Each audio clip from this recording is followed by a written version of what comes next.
ನಮಸ್ತೆ ಸ್ನೇಹಿತರೆ, ಇವತ್ತಿನ ವಿಡಿಯೋದಲ್ಲಿ ಜ್ಞಾನಸೇತು ಕಾರ್ಯಕ್ರಮದ ಅಡಿಯಲ್ಲಿ ಖಾನ್ ಅಕಾಡೆಮಿಯಲ್ಲಿ ಇಂಗ್ಲಿಷ್ ಶಿಕ್ಷಕರು ಮತ್ತು ವಿಜ್ಞಾನ ಶಿಕ್ಷಕರು ಹೇಗೆ ತಮ್ಮ ಪ್ರೊಫೈಲನ್ನು ಕ್ರಿಯೇಟ್ ಮಾಡೋದು, ಕ್ರಿಯೇಟ್ ಮಾಡಾದಮೇಲೆ ಆ ತರಗತಿಗೆ ವಿದ್ಯಾರ್ಥಿಗಳನ್ನು ಹೇಗೆ ಸೇರಿಸ್ಕೊಳ್ಳೋದು, ಹಾಗೂ ವಿದ್ಯಾರ್ಥಿಗಳು ತಮ್ಮ ಯೂಸರ್ ಐ ಡಿ ಮತ್ತು ಪಾಸ್ವರ್ಡನ್ನು ಬಳಸ್ಕೊಂಡು ಹೇಗೆ ರಿಜಿಸ್ಟ್ರೇಷನ್ ಮಾಡಿಕೊಳ್ಳೋದು ಎಂಬುದನ್ನು ತಿಳಿದುಕೊಳ್ಳೋಣ. ಇದಕ್ಕಾಗಿ ನಾವು ಮೊದಲು ನಮ್ಮ ಮೊಬೈಲ್ನಲ್ಲಿ ಇರ್ತಕ್ಕಂತಹ ಒಂದು ಬ್ರೌಸರನ್ನು ಓಪನ್ ಮಾಡಬೇಕಾಗತ್ತೆ. ಆ ಬ್ರೌಸರ್ ಓಪನ್ ಮಾಡಿ ಆ ಬ್ರೌಸರ್ನಲ್ಲಿ ಖಾನ್ ಅಕಾಡೆಮಿ ಅಂತೇಳಿ ಟೈಪ್ ಮಾಡಬೇಕಾಗತ್ತೆ. ಟೈಪ್ ಮಾಡಿ ಆದಮೇಲೆ ನಾವು ಮತ್ತೆ ಮೇಲ್ಗಡೆ ಇದನ್ನು ಕ್ಲಿಕ್ ಮಾಡೋಣ. ಕ್ಲಿಕ್ ಮಾಡಾದಮೇಲೆ ಖಾನ್ ಅಕಾಡೆಮಿಯ ಒಂದು ಇಂಟರ್ಫೇಸ್ ಈ ರೀತಿ ಓಪನ್ ಆಗುತ್ತೆ. ಇಲ್ಲಿ ನಾನು ಲಾಗೌಟ್ ಆಗಿಲ್ಲದೆ ಇರೋದ್ರಿಂದ ಡೈರೆಕ್ಟಾಗಿ ಅದು ಓಪನ್ ಆಗುತ್ತೆ. ಪದೇ ಪದೇ ನಾವು ಲಾಗಿನ್ ಆಗೋಂಥ ಅವಶ್ಯಕತೆ ಇರೋದಿಲ್ಲ. ಈಗ ಮ್ಯಾಥ್ಸ್ ಟೀಚರು ನಿಮ್ಮ ಶಾಲೆಯಲ್ಲಿ ಈಗಾಗಲೇ ಅಕೌಂಟನ್ನು ಕ್ರಿಯೇಟ್ ಮಾಡಿರ್ತಾರೆ ಮತ್ತು ಕ್ಲಾಸ್ ರೂಮ್ನು ಸಹ ಕ್ರಿಯೇಟ್ ಆಗಿರುತ್ತೆ. ಆ ಕ್ಲಾಸ್ ರೂಮ್ಗೆ ವಿದ್ಯಾರ್ಥಿಗಳನ್ನು ಕೂಡ ಆ್ಯಡ್ ಮಾಡಿರ್ತಾರೆ. ಹಾಗಾಗಿ ನಾವು ವಿಜ್ಞಾನ ಶಿಕ್ಷಕರು ಮತ್ತು ಇಂಗ್ಲೀಷ್ ಶಿಕ್ಷಕರು ಕೇವಲ ನಮ್ಮ ಪ್ರೊಫೈಲನ್ನು ಮಾತ್ರ ಕ್ರಿಯೇಟ್ ಮಾಡಬೇಕಾಗತ್ತೆ. ಹೇಗೆ ನಾನು ಗಣಿತ ಶಿಕ್ಷಕರು ಆಗಬೇಕು ಅಂತ ಹೇಳ್ಕೊಟ್ನೋ ಅದೇ ಮಾದರಿಯಲ್ಲಿ ವಿಜ್ಞಾನ ಶಿಕ್ಷಕರು ಮತ್ತು ಇಂಗ್ಲೀಷ್ ಶಿಕ್ಷಕರು ತಮ್ಮ ಪ್ರೊಫೈಲನ್ನು ಕ್ರಿಯೇಟ್ ಮಾಡ್ಕೋಬೇಕಾಗತ್ತೆ. ಕ್ರಿಯೇಟ್ ಮಾಡಾದ್ಮೇಲೆ ಯಾವುದೇ ಕಾರಣಕ್ಕೂ ವಿದ್ಯಾರ್ಥಿಗಳನ್ನು ಪುನಃ ಅವರು ಆ್ಯಡ್ ಮಾಡಬಾರ್ದು. ಈ ಗಣಿತ ಶಿಕ್ಷಕರು ಕ್ರಿಯೇಟ್ ಮಾಡಿರ್ತಕ್ಕಂತಹ ವಿದ್ಯಾರ್ಥಿಗಳನ್ನೇ ನಾವು ನಮ್ಮ ತರಗತಿಗಳಿಗೆ ಸೇರಿಸ್ಕೊಳ್ಬೇಕು. ಅದನ್ನು ಹೇಗೆ ಸೇರಿಸ್ಕೊಳ್ಳೋದು ಅನ್ನೋದನ್ನು ನಾನು ಇವತ್ತಿನ ಒಂದು ವಿಡಿಯೋದಲ್ಲಿ ಹೇಳ್ಕೊಡ್ತೇನೆ. ಇದಕ್ಕಾಗಿ ನಾವು ನೋಡಿ, ಇಲ್ಲಿ 9ನೇ ತರಗತಿದು ನಾನು ಕ್ರಿಯೇಟ್ ಮಾಡಿದ್ದೇನೆ.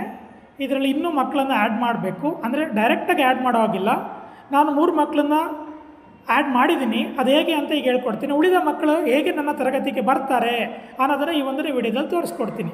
ಅದಕ್ಕಿಂತ ಮುಂಚೆ ಇಲ್ಲಿ ಒಂದು 3 ಡಾಟ್ಸನ್ನು ಮುಟ್ಟಬೇಕಾಗತ್ತೆ. ನೀವು 3 ಡಾಟ್ಸ್ ಮುಟ್ಟಿದಾಗ ಸೆಟ್ಟಿಂಗ್ಸ್ ಅನ್ನೋ ಒಂದು ಆಪ್ಷನ್ ಇದೆ, ಅದನ್ನು ಕ್ಲಿಕ್ ಮಾಡಿ. ಕ್ಲಿಕ್ ಮಾಡಿದಾಗ ಇಲ್ಲಿ ನೋಡಿ, ಕೆಳಗಡೆಗೆ ಡ್ರ್ಯಾಗ್ ಮಾಡಿದಾಗ ಇಲ್ಲಿ ಒಂದು ಕ್ಲಾಸ್ ಕೋಡ್ ಅಂತ ಇದೆ ನೋಡಿ, 9QK5PZBF. ಇದನ್ನು ನಾವು ಒಂದು ಕಡೆ ಬರೆದಿಟ್ಕೋಬೇಕಾಗತ್ತೆ. ಇದಕ್ಕಾಗಿ ನಾವು ಮೊದಲು ಮೇಲ್ಗಡೆ 3 ಲೈನ್ಸ್ ಇದೆಯಲ್ಲ ಅದನ್ನು ನಾವು ಕ್ಲಿಕ್ ಮಾಡೋಣ. ಕ್ಲಿಕ್ ಮಾಡಾದ್ಮೇಲೆ ಇಲ್ಲಿ ನೋಡಿ, ಇನ್ನು ಕೆಳಗಡೆ ಪ್ರೊಫೈಲ್ ಇದೆ ನೋಡಿ, ಶ್ರೀಕಾಂತ್ MP ಅಂತ. ಅದನ್ನು ಕ್ಲಿಕ್ ಮಾಡಿ ಕೆಳಗಡೆ ಲಾಗೌಟ್ ಅಂತ ಇದೆ ನೋಡಿ, ನಾವು ಇಲ್ಲಿಂದ ಲಾಗೌಟ್ ಆಗಬೇಕಾಗತ್ತೆ. ಲಾಗೌಟ್ ಆದಮೇಲೆ ಈಗ ನಾವು ವಿದ್ಯಾರ್ಥಿಗಳಿಗೆ ಈಗಾಗಲೇ ನಾವು ಯೂಸರ್ ಐ ಡಿ ಮತ್ತು ಪಾಸ್ವರ್ಡನ್ನು ಕೊಟ್ಟಿದ್ದೇವೆ. ಆ ಯೂಸರ್ ಐ ಡಿ ಮತ್ತು ಪಾಸ್ವರ್ಡನ್ನು ಯೂಸ್ ಮಾಡಿಕೊಂಡು ನಾವು ವಿದ್ಯಾರ್ಥಿಗಳಿಂದ ನಾವು ರಿಜಿಸ್ಟ್ರೇಷನ್ ಮಾಡಿಸ್ಬೇಕಾಗತ್ತೆ. ಈಗ ನಾನು 9ನೇ ತರಗತಿಯ ಮಕ್ಕಳನ್ನು ನನ್ನ ಒಂದು ತರಗತಿಗೆ ಸೇರಿಸೋದನ್ನು ಹೇಗೆ ಅಂತ ಹೇಳ್ಕೊಡ್ತಾ ಇದ್ದೇನೆ. ಈಗ 9ನೇ ತರಗತಿಯ ಒಂದು ಮಗುವಿನ ಒಂದು ಯೂಸರ್ ಐ ಡಿ, ಯೂಸರ್ ನೇಮನ್ನು ನಾನು ಹಾಕ್ತಾ ಇದ್ದೇನೆ. ಈಗ ನಾನು ಅವಳ ಒಂದು ಯೂಸರ್ ನೇಮು ಮತ್ತು ಪಾಸ್ವರ್ಡನ್ನು ಎಂಟರ್ ಮಾಡಿ ಲಾಗಿನ್ ಕೊಡ್ತಾ ಇದ್ದೀನಿ. ಈ ರೀತಿಯಾದಂತಹ ಒಂದು ಮುಖಪಟ ಕಾಣಿಸುತ್ತೆ. ನಾವಿಲ್ಲಿ 3 ಲೈನ್ಸನ್ನು ಮುಟ್ಟೋಣ. ಮುಟ್ಟಾದ ನೋಡಿ, ಇಲ್ಲಿ ಪ್ರೊಫೈಲು, ಮಗುವಿನ ಪ್ರೊಫೈಲ್ ಅಲ್ಫಿಯಾ KK ಅಂತ ಇದೆ ಹೇಳಿ, ಅದನ್ನು ಕ್ಲಿಕ್ ಮಾಡೋಣ. ಅದರಲ್ಲಿ ಲರ್ನರ್ ಹೋಮ್ ಅಂತ ಇದೆ ನೋಡಿ, ಲರ್ನರ್ ಹೋಮ್ ಅಂತ ಇದೆಯಲ್ಲ ಅದನ್ನು ಕ್ಲಿಕ್ ಮಾಡೋಣ. ಕ್ಲಿಕ್ ಮಾಡಿದಾಗ ನೋಡಿ, ಇಲ್ಲಿ ಅಲ್ಫಿಯಾ KK ಅವಳ ಒಂದು ಪ್ರೊಫೈಲ್ ಈ ರೀತಿ ಓಪನ್ ಆಗುತ್ತೆ. ಓಪನ್ ಆದಾಗ ನೋಡಿ, ಇಲ್ಲಿ already Komala 9th A science ಅವರು ವಿದ್ಯಾರ್ಥಿಗಳು ಈ ಒಂದು ಕ್ಲಾಸ್ಗೆ ಆಲ್ರೆಡಿ ಮಗು ಜಾಯ್ನ್ ಆಗಿದೆ ಮತ್ತು ಮ್ಯಾಥ್ಸ್ ಆಲ್ರೆಡಿ ಕ್ರಿಯೇಟ್ ಆಗಿರೋದ್ರಿಂದ ಈಗ ನಾನು ಇಂಗ್ಲೀಷ್ಗೆ ಈ ಮಗು ಜಾಯ್ನ್ ಆಗಬೇಕು.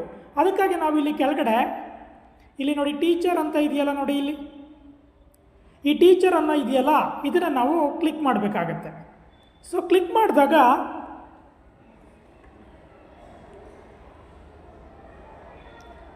ಇಲ್ಲಿ ಕೆಳಗಡೆಗೆ ಬನ್ನಿ, ಇಲ್ಲಿ ನೋಡಿ ಡ್ರ್ಯಾಗ್ ಮಾಡಿದಾಗ ಕೆಳಗಡೆ ಡ್ರಾಗ್ ಮಾಡಿದಾಗ ಜಾಯ್ನ್ ಎ ಕ್ಲಾಸ್ ಅಂತ ಇದೆ. ಆಗ ಎಂಟರ್ ಎ ಕ್ಲಾಸ್ ಕೋಡ್ ಅಂತ ಇದೆಯಲ್ಲ ಅದನ್ನು ನಾವು ಕ್ಲಿಕ್ ಮಾಡಬೇಕಾಗತ್ತೆ. ಇದಕ್ಕೆ ನಾವು ಈಗಾಗಲೇ ಬರೆದಿಟ್ಕೊಂಡಿದ್ದೀವಲ್ಲ ಆ ಕೋಡು, ಕ್ಲಾಸ್ ಕೋಡು, ಅದನ್ನು ಎಂಟರ್ ಮಾಡಿಬಿಟ್ಟು ಕಂಟಿನ್ಯೂ ಅಂತೇಳಿ ಕೊಡೋಣ. ಕಂಟಿನ್ಯೂ ಅಂತ ಕೊಟ್ಟಾದಮೇಲೆ ಈ ರೀತಿಯಾದಂತಹ ಒಂದು 2 ಆಪ್ಷನ್ ಬರುತ್ತೆ. ಅದರಲ್ಲಿ ಮೊದಲನೇ option join Srikanth MP 9th A English ಅಂತ ಇದೆಯಲ್ಲ ಅದನ್ನು ನಾವು ಕ್ಲಿಕ್ ಮಾಡಬೇಕಾಗತ್ತೆ. ಸೊ ಕ್ಲಿಕ್ ಮಾಡಾದಮೇಲೆ ನೋಡಿ, ಈಗ ಅಲ್ಫಿಯಾ ಕೆ ಈಗ 3 ತರಗತಿಗಳಿಗೂ ಅವಳು ಎಂಟರ್ ಆಗಿದ್ದಾಳೆ. ನೋಡಿ, ಇಲ್ಲಿ ಮ್ಯಾಥ್ಸ್ಗೂ ಎಂಟರ್ ಆಗಿದ್ದಾಳೆ, ಇಂಗ್ಲೀಷ್ಗೂ ಎಂಟರ್ ಆಗಿದ್ದಾಳೆ, ಸೈನ್ಸ್ಗೂ ಎಂಟರ್ ಆಗಿದ್ದಾಳೆ. ಸೊ ಇದಾದ ಮೇಲೆ ಮತ್ತೆ ನಾವು ಎಗೈನ್ 3 ಡಾಟ್ಸ್ಗೆ ಮುಟ್ಟೋಣ. ಅಲ್ಫಿಯಾ ಕೆ ಅಂತ ಇದೆ ನೋಡಿ ಕೆಳಗಡೆ, ಅದನ್ನು ಮುಟ್ಟೋಣ. ಅದಾದಮೇಲೆ ಇಲ್ಲಿ ಲಾಗೌಟ್ ಅಂತ ಇದೆ, ಲಾಗೌಟ್ ಕೊಡೋಣ. ನೆಕ್ಸ್ಟು ಮತ್ತೊಂದು ಮಗುವನ್ನು ನಾವು ಎಂಟರ್ ಮಾಡಬೇಕಾಗತ್ತೆ. ಇದಕ್ಕಾಗಿ ಪುನಃ ನಾವು ಲಾಗಿನ್ ಪೇಜ್ಗೆ ಹೋಗಬೇಕಾಗತ್ತೆ. ಲಾಗಿನ್ ಪೇಜ್ಗೆ ಹೋಗಿ ಇಲ್ಲಿ ಯೂಸರ್ ನೇಮ್ ಜಾಗದಲ್ಲಿ ನಾವು ಆ ಮಗುವಿನ ಮತ್ತೆ ಇನ್ನೊಂದು ಮಗು ಇರುತ್ತೆ, ನಮ್ಮ ತರಗತಿಯಲ್ಲಿ ಎಷ್ಟು ಮಕ್ಕಳಿರ್ತವೆ ಅಷ್ಟು ಮಕ್ಕಳನ್ನ ಇದೇ ಮಾದರಿಯಲ್ಲಿ ಜಾಯಿನ್ ಮಾಡ್ತಾ ಹೋಗಬೇಕು ನಾವು. ಅಂದರೆ ನಾವು ಜಾಯಿನ್ ಮಾಡಲ್ಲ, ವಿದ್ಯಾರ್ಥಿಗಳು ಕ್ಲಾಸ್ ಕೋಡನ್ನು ಯೂಸ್ ಮಾಡಿ ನಮ್ಮ ತರಗತಿಗೆ ಎಂಟರ್ ಆಗ್ತಾರೆ. ಈಗ ಇನ್ನೊಂದು ಮಗುವನ್ನು ನಾನು ತೋರಿಸ್ಕೊಡ್ತಾ ಇದ್ದೇನೆ. ಈಗ ನಾನು ಮಗುವಿನ ಯೂಸರ್ ನೇಮ್ ಹಾಕಿದ್ದೇನೆ, ಪಾಸ್ವರ್ಡನ್ನು ಕೊಟ್ಟು ನಾನು ಲಾಗಿನ್ ಮಾಡ್ತಾಯಿದ್ದೀನಿ ನೋಡಿ. ಈ ರೀತಿಯಲ್ಲಿ ವಿದ್ಯಾರ್ಥಿಗಳು ರಿಜಿಸ್ಟ್ರೇಷನ್ ಮಾಡ್ಕೋಬೇಕಾಗತ್ತೆ. ಸೊ ಎಗೈನ್ ಈ ರೀತಿಯಾದಂತಹ ಒಂದು ನೋಡಿ ದಿವ್ಯಾ, ನಾನೀಗ ದಿವ್ಯಾ ಅನ್ನೋ ಮಗುವಿನ ರಿಜಿಸ್ಟ್ರೇಷನ್ ಮಾಡಿಕೊಂಡೆ. ಎಗೈನ್ ನಾವು ಟೀಚರ್ಸ್ ಕೆಳಗಡೆ ಇದೆ ನೋಡಿ, ಅದನ್ನು ನಾವು ಕ್ಲಿಕ್ ಮಾಡಬೇಕಾಗತ್ತೆ. ಕ್ಲಿಕ್ ಮಾಡಿದ ಕೂಡಲೇ ಕೆಳಗಡೆ ನೋಡಿ ಎಂಟರ್ ಎ ಕ್ಲಾಸ್ ಕೋಡ್ ಅಂತ ಇದೆ, ಇದನ್ನು ಕ್ಲಿಕ್ ಮಾಡಬೇಕಾಗತ್ತೆ. ಕ್ಲಿಕ್ ಮಾಡಿಬಿಟ್ಟು ನಮ್ಮ ಕ್ಲಾಸ್ ಕೋಡನ್ನು ನಾವು ಇಲ್ಲಿ ಎಂಟರ್ ಮಾಡಬೇಕಾಗತ್ತೆ. ಈ ರೀತಿಯಲ್ಲಿ ಕ್ಲಾಸ್ ಕೋಡನ್ನು ಎಂಟರ್ ಮಾಡಿ ಕಂಟಿನ್ಯೂ ಅಂತ ಕೊಡೋಣ. ಸೊ ಎಗೈನ್ ಮತ್ತೆ ನೋಡು, join Srikanth MP 9th A English, ಇಲ್ಲಿ ಮೊದಲನೇ ಆಪ್ಷನನ್ನು ನಾವು ಕ್ಲಿಕ್ ಮಾಡೋಣ. ಕ್ಲಿಕ್ ಮಾಡಿದಾಗ ಈ ದಿವ್ಯಾ ಅನ್ನೋ ಒಂದು ಹುಡುಗಿ ಈಗ ನೋಡಿ ಮ್ಯಾಥ್ಸ್ ಕ್ಲಾಸು, ಇಂಗ್ಲೀಷ್ ಕ್ಲಾಸು ಮತ್ತು ಸೈನ್ಸ್ ಕ್ಲಾಸ್ಗೂ 3ಕ್ಕೂ ಈಗ ಆ ಹುಡುಗಿ ಜಾಯಿನ್ ಆಗಿದ್ದಾಳೆ. ಸೊ ಈ ರೀತಿಯಲ್ಲಿ ನಾವು ಎಲ್ಲ ಮಕ್ಕಳುಗಳನ್ನು ನಮ್ಮ ಇಂಗ್ಲೀಷ್ ಕ್ಲಾಸ್ಗಾಗಿರ್ಬೋದು, ಸೈನ್ಸ್ ಕ್ಲಾಸ್ಗಾಗಿರ್ಬೋದು, ಈ ರೀತಿಯಾದ ದಾರಿಯಲ್ಲೇ, ಈ ರೀತಿಯಾದಂತಹ ಒಂದು ರೀತಿಯಲ್ಲೇ ನಾವು ಮಕ್ಕಳನ್ನು ನಾವು ನಮ್ಮ ಕ್ಲಾಸ್ಗೆ ಜಾಯ್ನ್ ಆಗೋ ರೀತಿಯಲ್ಲಿ ಮಾಡಬೇಕಾಗತ್ತೆ.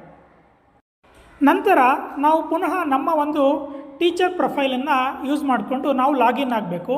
ಲಾಗಿನ್ ಆದಾಗ ನೋಡಿ, ಇಲ್ಲಿ ಮುಂಚೆ ನಾನು 9th A ಇಂಗ್ಲೀಷು ನಾನು ಮುಂಚೆ 3 ಮಕ್ಕಳನ್ನು ಮಾಡಿದ್ದೆ, ಈಗ 2 ಮಕ್ಕಳು ನನ್ನ ಕ್ಲಾಸ್ಗೆ ಜಾಯ್ನ್ ಆಗಿದ್ದಾರೆ. ಟೋಟಲ್ ಮಕ್ಕಳುಗಳ ಸಂಖ್ಯೆ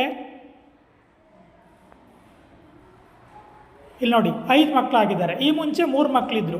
ಸೊ ಈ ಮಾದರಿಯಲ್ಲಿ ನಾವು ಏನು ಮಾಡಬೇಕಾಗತ್ತೆ, ನಮ್ಮ ಒಂದು ಕ್ಲಾಸ್ ಕೋಡನ್ನು ಕೊಟ್ಬಿಟ್ಟು ಆ ತರಗತಿಯಲ್ಲಿರುವ ಮಕ್ಕಳು ಕ್ಲಾಸ್ ಕೋಡನ್ನು ಯೂಸ್ ಮಾಡಿ ನಮ್ಮ ತರಗತಿಗೆ ಜಾಯ್ನ್ ಆಗೋ ರೀತಿಯಲ್ಲಿ ಮಾಡಬೇಕಾಗತ್ತೆ.